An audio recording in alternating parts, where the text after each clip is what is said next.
What is going on, everybody, and welcome to the White Belt Mentality Podcast. I am Anthony. You might also know me as Sensei Anthony on online, and mainly this podcast is going to be for those not even just in the martial arts space, but for those who want to keep an open mind about different things and whatnot. Because I feel in the martial arts space right now, we are having a lot of people who are not being as open minded. They are coming at everything very close minded in the ways that they're used to doing things a particular way. They're used to doing things the way that they grew up on, and they are not willing to hear different points of view.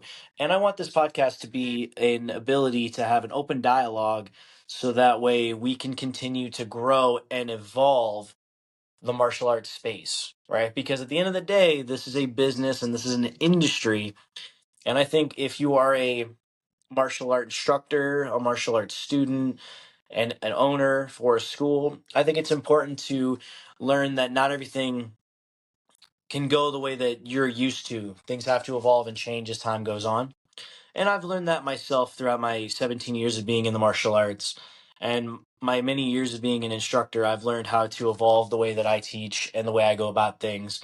And it's really helped me to grow and to get better. And that's exactly what this podcast is. Now, what I wanted to go ahead and talk about today is something that in the last year and a half I've found has really helped to make me not only a better instructor, but has helped manage my classroom floor better and just overall helped my students' retention a lot better. And that is the idea of planning your classes. There's an old statement that says, we don't plan to fail, but we fail to plan. And I really live by that statement because ultimately, when we're running class, if we're just winging it, we are doing a disservice to our students. Now, whether or not this is our full time job or not, we should always be the professionals in our industry. We should be the school or the instructors that are known around the area as the highest quality instructors. You could have all the experience in the world, you could have multiple black belts, multiple certifications, but if your classroom management and the way that you run your classes does not look that efficient, people are going to not want to go ahead and continue being there. And I think that the biggest thing that can change in people's classes is the idea of planning out their classes, knowing what they're going to do from the beginning when they warm up to the end when they cool down and they dismiss class, having everything that they're going to be going over so that way they're not missing a step and there's not any downtime is going to be very important.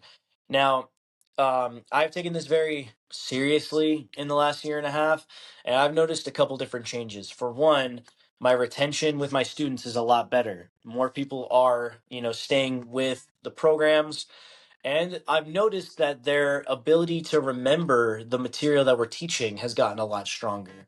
And I think that just has to do with the fact that we're keeping it very simple and we're just trying to do different drills that really connect with them and can improve their techniques on things like their kicking, their self defense, whatever it may be.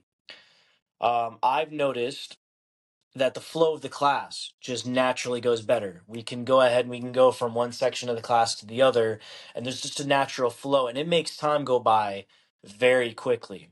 On an average day, when I go from teaching class at 4 in the afternoon to about 9:30 or so at night, that 5.5 hours just goes really quickly. And it's because of the fact that I have developed so much structure in my class.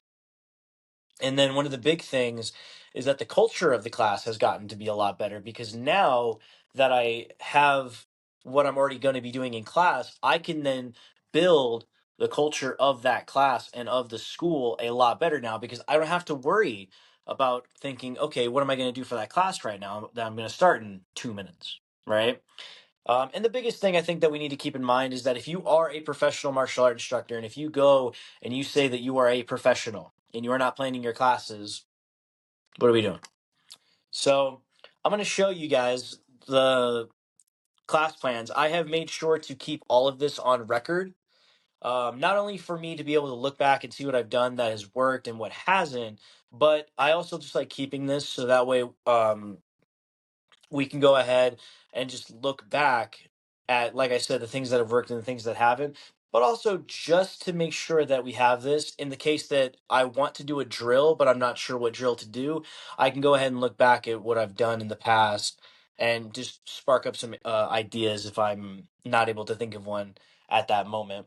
So, this is the current one. This is just for the month of January. So this is just from the first couple weeks and my end of the month test that I do. So this is just the month that we have for right now. And then this has been the last year and a half. So this is all of the class plans that I have written out since I have been at this school full time. Um, and you might be looking and be like, man, that's a lot, and it is. Mind you, I do run a couple different classes because I have different age groups. I run a 3 to 4 year old class, I run a 5 to 7, I run an 8 to 12, and a teen and adults. And then that's not to mention the specialty classes that I have too that are sport karate and different things like that. So each of them have a little bit of differences, but I've gotten to the point where I can do these class plans and it takes me 15-20 minutes because I have seen what works and what doesn't. And it's gotten to the point where now I can just go ahead and flow it and I've learned what I can put into these different class plans. And if you guys definitely want to have a little bit more in depth as to what these class plans can entail, I can give you guys a general breakdown as to kind of how a regular class works. For me, because of the fact that I run a certain curriculum, I do things a little differently than something like a karate class or a taekwondo class, right? But genuinely, I think this can fit the mold for almost anybody.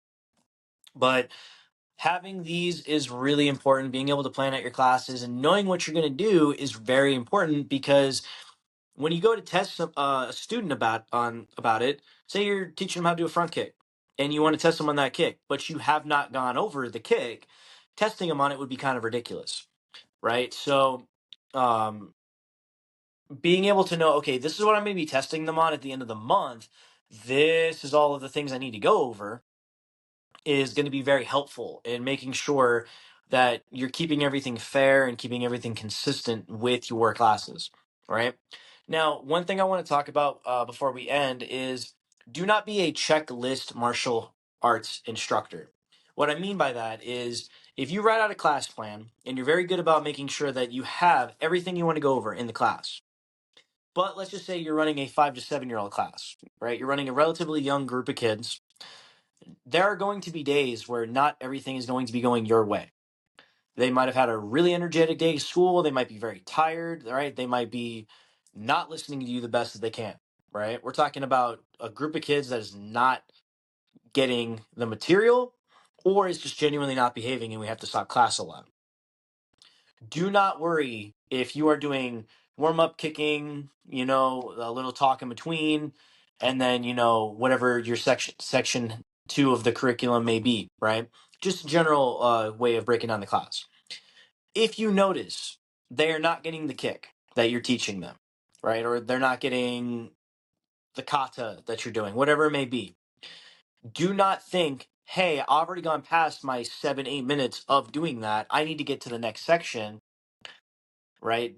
Don't do that. Don't just check it off and then think you're good. Because the problem that you're going to have is you're going to notice at the test that you're doing at the end of the month or at the end of the quarter, you're going to notice, man, they really didn't get the material like I thought they would.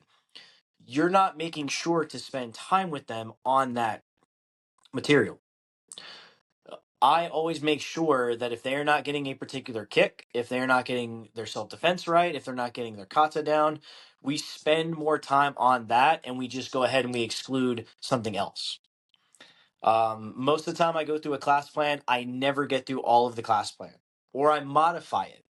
And that's important as an instructor is that you're able to go ahead and do that because then you're putting more care and effort into your students and you're making sure that they get the material that you're teaching them right now before you head to the next section. You're going to notice that the retention on that is a lot better and the parents are going to appreciate that more. Parents pay a lot more attention than we sometimes think. And if they think you're just going through every single section because that's what you're supposed to do, Well, if Johnny's not getting the material down and he's not looking good and he's not confident in anything, then, mom is just going to go ahead and quit because he's not getting better at anything. So we have to make sure that we're catering to the classes that we're um, teaching and that they're getting the material down before we go to the next section. And if there's a time where you need to go ahead, you need to take that section and go and put it into the next class, you can do that too. How you run your classes is up to you, and whatever you feel is the most important is what you're going to teach and you're going to spend the most time on. So, quality over quantity is always going to be better than just trying to be a checklist martial artist. But I hope you guys enjoyed this little talk about class planning and about just genuinely managing classes through that. If you guys have any questions about it or you want to learn a little bit more, we can always set up a talk and whatnot. My email is senseianthony94@gmail.com. You can just go ahead and send me a quick little email and we can set up a meeting to talk about things further. Also, I am starting a new curriculum called Kick Progression Mastery. Is where we are going to be learning the basics of tricking only through kicking. And the cool thing is we are only going up to a max of 540 degrees. And we're going to be learning how to go ahead and really become a great kicker in the tricking world just by learning these basic moves. That is going to be on YouTube every single Friday. So please make sure to check that out as well. Hope you guys have a great rest of your week, and we'll see you guys next time.